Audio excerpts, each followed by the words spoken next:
True story. I was at a funeral. I was talking about heaven. There was another brother in the crowd, and this particular gentleman was of the Seventh-day Adventist persuasion, an SDA, okay? So he approached me afterwards. He says, no, you don't go to heaven when you die. No. It's soul sleep. You don't go to heaven when you die because, and this was his reason. He said, because in heaven, obviously they would know what's going on here on the earth, and heaven would not be heaven knowing what's happening on earth right now. There's no way heaven can be heaven when you see all the wickedness and the darkness and the evil and the injustice, horrible things that are going on right now. Heaven can't be heaven, so that means heaven doesn't exist right now. This is what he was telling me. That was his reason. He was using the argument that there's no way somebody can be in heaven and really be in heaven as in joyful, knowing what's going on here on earth. But God knows it all too. God's not up in heaven dragging his heels in depression. In his presence, there's fullness of joy. In the days of Isaiah chapter 6, it says, in the year that King Uzziah died. Now, you look it up in history, it's a dark time on earth, a very dark time on earth. One of the great kings of Israel just died. And besides all that, all the barbaric things that were going on in all the other parts of the world, the horrible, uncivilized things that people were suffering and suffered from. So it was a dark time on earth. And it was even a dark time even amongst the children of Israel, because it was the year that King Uzziah died. What did Isaiah say? Did he say he saw the Lord, just like he's all depressed and he's all sad, and all of the angels of heaven are just so depressed, and oh my, so much horrible things going on earth? Isaiah chapter 6, verse 1, in the year that King Uzziah died, I saw the Lord sitting on a throne, high and lifted up, and the train of his robe filled the temple.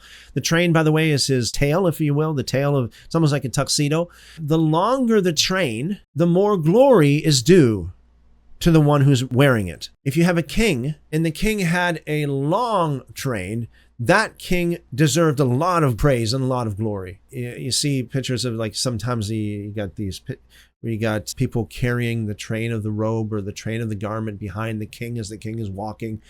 The longer the train is, the more glory, the more praise is due to the king.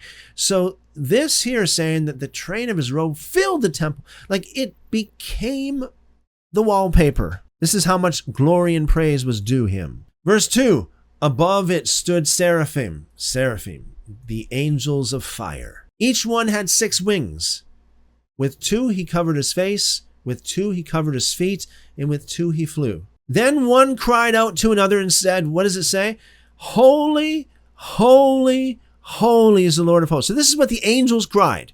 The angels cried one to another, holy, holy, holy is the Lord of hosts. What does it say here?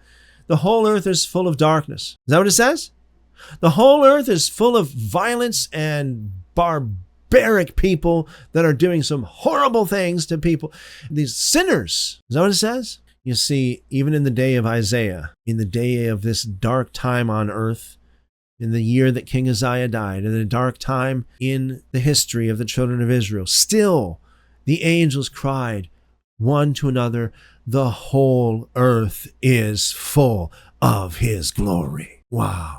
Why? How could they say that? I have a hunch as to why they would say this, because they are looking at the earth through the lens of paradise, through the lens of the garden, through the lens of the kingdom, through the lens of the Lord. It's all under control. Be patient. Keep the faith. Keep going. Keep moving.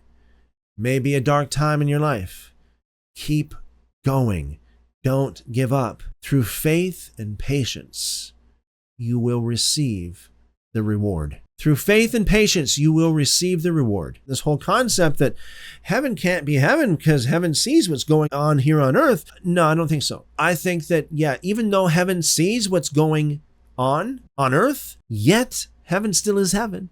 And the glory of God is still the glory of God. Joy is still in the presence of the Lord. Why? Because they look at everything through a different lens. They see through the eyes of the garden of the paradise of God. So I think this is the reason why when people really come to the knowledge of the Lord and they really repent, they're a lot more joyful, right? They can endure hardship a lot easier, a lot more joy, a lot more hope, a lot more love, because they're looking at everything through the filter of God. They're looking at everything through the filter of paradise.